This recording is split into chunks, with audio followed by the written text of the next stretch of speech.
What's up, y'all? This is your boy Big Kaz. The night's about over, but before the night's over, I'd like to give a 25th anniversary retrospective of Aaliyah, since she passed away 25 years ago due to a plane crash leaving from the Bahamas to Florida, with all 8 passengers and a pilot. For those of you who started school this week, have a happy, great first week. Teachers, faculty, staff, and of course the students. For those of you who already started, hope you have a great year. And the ones who are about to start, still have a great year. She died. The plane crashed after she filmed the video "Rock the Boat," and Aaliyah passed away at age 22. She was an iconic R&B singer of the 90s who always stayed true to herself, very attractive, but didn't let her looks get to her. She relied on pure talent, which a lot of musicians could do these days. On Tuesday, January 16th, 1979, she was born in Brooklyn, New York, the youngest child of Michael Miguel and Diane Halton. Her name, Aaliyah, is Arabic, which is the feminine form of Ali. It refers to as being honest, as the most exalted one, the best, as she took pride in it, as she called it beautiful, and one always desired to live up to her name, and I believe she did that well throughout her career. Definitely one of a kind. When she was 5, she and her family relocated to Detroit, Michigan, where she enrolled in voice lessons, and also she performed at weddings, church choirs, and charity events. And during her first grade year, around 1985 or 86, she casted in the stage play Annie, and it inspired her to become an entertainer. Because of her uncle was married to Gladys Knight, she was able to travel with her to New York City, working with an agent, auditioning for TV shows and commercials. She tried to get a role for Family Matters, which aired on ABC from 1989 to 97, and the ill-fated CBS one in 1997 to 98. She didn't get the role, but in 1989, she performed My Funny Valentine on this show called Star Search, hosted by Ed McMahon, which lasted from 1983 to 1995 syndication. And within a year, she would perform in concerts alongside Gladys Knight. Even though she was well liked at the Detroit schools, she was bullied for a short frame, and her mother encouraged her to embrace it and love it, which helped her instill that confidence in her.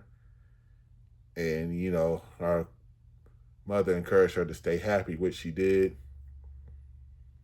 And in 1997, she graduated from the Detroit High School for the Fine and Performing Arts with a 4.0 GPA, which showed that she was very educated and pointed out that education was important. She took her academics seriously.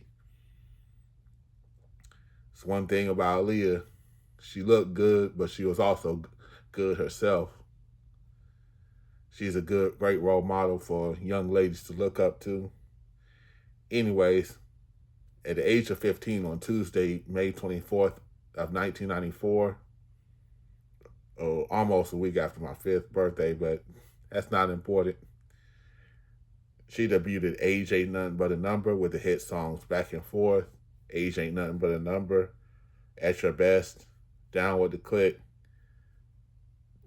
The Thing I Like, garnered so smashing success thanks to her strong voice and lyrical content, and blended well with R. Kelly's New Jack Swing.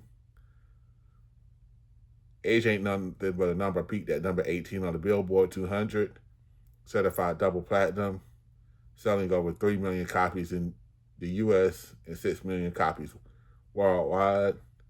This was around the time she was rumored to be in a relationship with R. Kelly, who unfortunately they were rumored to be involved in some things, but within 3 years she cut off contact with him, unfortunately. In August of 1996, her second album, One in a Million, was released as she worked with Timbaland and Missy Elliott. And the album discussed topics about commitment, abstinence, and heartbreak. One in a Million received positive reviews from music critics thanks to her improving vocals and innovative production. It peaked at number 18, certified double platinum, and selling 3 million in the US and 8 million worldwide by 2011.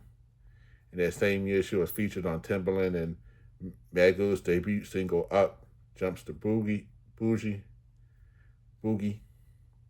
Short. Then around 1997-98, she played as herself on the Fox sitcom New York Undercover, which lasted from 1994 to 98. And then she saw roles in the Jet Li film in 2000 called Romeo Must Die, where her song Try Again, which is probably my favorite Aaliyah song of all time, hit the charts. In 1998, she released Are You That Somebody from the Dr. Dolittle soundtrack. Good song. Kind of tiring, but still a classic. She was also a model for Tommy Hilfiger around that time frame. On Tuesday, July 17, 2001, her final album, physically named Aaliyah, was released. Thanks to the singles Rock the Boat, I Need a Resolution, More Than a Woman, and I Care for You. And with a week after her death, it shot up to number one. Unfortunately, on Saturday, August 25th, 2001, I discussed what happened earlier. And I'm sure Aaliyah fans know about this. Like I said before, she was humble and always stayed true to herself and carried herself with integrity.